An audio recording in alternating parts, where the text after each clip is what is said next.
नमस्कार मित्रांनो, आजच्या व्हिडिओमध्ये आपण संजय गांधी निराधार अनुदान योजना आणि श्रावणबाळ राज्य निवृत्ती वेतन योजनेच्या लाभार्थ्यांना एक आनंदाची बातमी पाहणार आहोत। अनेक दिवसांपासून लाभार्थी ज्या हप्त्याची वाट पाहत होते ते पैसे आता पात्र लाभार्थ्यांच्या आधार कार्ड लिंक बँक खात्यात थेट लाभ हस्तांतरण प्रणालीद्वारे जमा होण्याची सुरुवात झालेली आहे।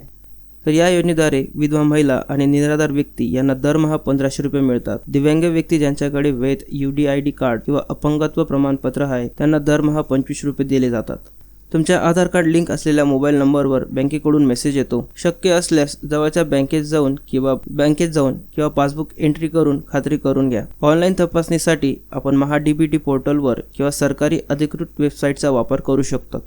काही लाभार्थ्यांच्या खात्यात पैसे अद्यापही जमा झालेले नाही तर घाबरू नका। याचे प्रमुख कारणे असू शकतात, जसे की DBT प्रणाली। सर्व बँकेचे सर्व्हर वेगळे असल्यामुळे प्रक्रियेत 1 ते 2 दिवसांचा फरक पडू शकतो। सरकार टप्प्याटप्प्याने निधी वितरित करते, त्यामुळे एका जिल्ह्यात आधी तर दुसऱ्या जिल्ह्यात थोड्या उशिराने पैसे जमा होऊ शकतात। पुढचं आहे KYC अपडेट। तुमचे बँक खाते आधाराशी लिंक असणे हेही गरजेचे असते। तुमचे बँक खाते आधाराशी लिंक असल्याची आणि KYC पूर्ण असल्याची खात्री करून घ्यावी। पुढील 2 ते 3 दिवसात सर्व पात्र लाभार्थ्यांच्या खात्यात पैसे 100% जमा होतील। कोणालाही तुमच्या OTP किंवा खासगी माहिती फोनवर देऊ नका। पेन्शन जमा होण्यासाठी कोणतेही शुल्क भरावे लागत नाही। अधिकृत माहिती, फक्त सरकारी अधिकृत माहितीवरच विश्वास ठेवा। कोणत्याही अफवांकडे दुर्लक्ष करा। तुम्ही कोणत्या जिल्ह्यातून हा व्हिडिओ पाहत आहात आणि तुम्हाला पेन्शन मिळाली का हे कमेंट बॉक्समध्ये नक्की कळवा।